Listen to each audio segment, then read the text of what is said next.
Starting as a radio announcer in the 1980s, retired specialist reporter Rampheri Sefara gave everything to his profession, spending over 3 decades with the corporation, known for working mainly untrodden paths to uncover some of the most engrossing stories. Sefara is one of the industry juggernauts who left a lasting legacy. 1995 and 1994, and it was election, and after elections, I moved to the news when the SABC started to build news offices in all provinces. Now I was appointed as one of the leading journalists and also a political journalist. Sefara has recollected some of the earth-rattling stories he reported during his time at the SABC News. One of them is the spine-chilling story of the murder of Tsepo Matloha, a young man who was beaten to death by a group of rugby players in Bochum, now Sinobrana. The other story is the story of Tsepo Matloha, who was killed at the Dundrum farm when he was poaching. Then the guys who killed him, they threw him into the Flagbush Dam, which was called Arabi Dam.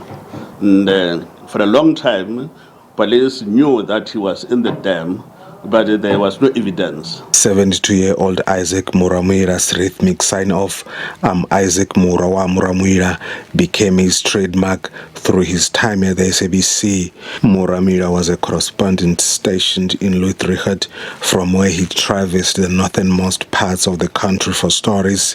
He moved to Polokwane, where he continued to work as a radio reporter until his retirement in 2016. The structure of that time, it was maybe in terms of the political system and the social environment of that time.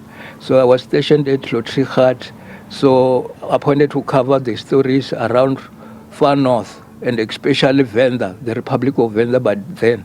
So we used to cover the stories of the ministers of Venda and the minister of South Africa when they came to make, if there are issues with the issues or some cooperation with the Venda government. Murwamuila says during his early years, journalists faced various forms of censorship and restrictions from the government of the time.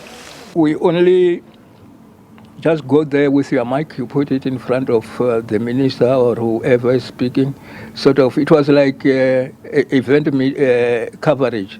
So he or she will say whatever they want to say. There was no time or no allowed to make a follow-up question, like if maybe there is budget speech or they are saying there's a problem of ABCD. They were not given the time, or they were not allowed to question them further.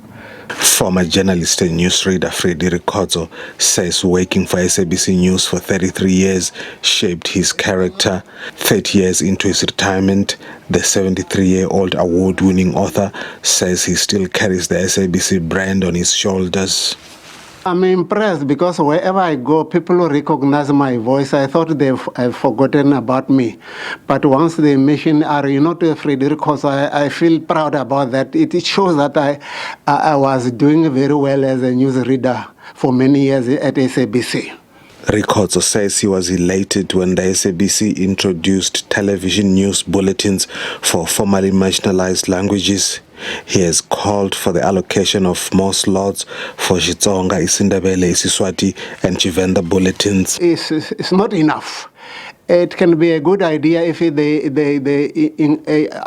increase the slot, because what we are getting now is not sufficient to us, like other languages like isiZulu and Northern Sotho.